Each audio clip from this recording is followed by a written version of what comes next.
Did you know this?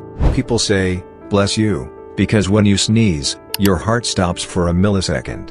Your heart doesn't stop completely, but it may slow down or skip a beat, but it has nothing to worry about. If you sneeze too hard, you can fracture a rib. If you try to suppress a sneeze, you can rupture a blood vessel in your head or neck and die. Yes, if you block the pressure of the sneeze, it can cause a rupture of the eardrums, irritation of the throat, and in worst cases, rupture blood vessels in your brain or eyes. Subscribe the channel for more videos like this.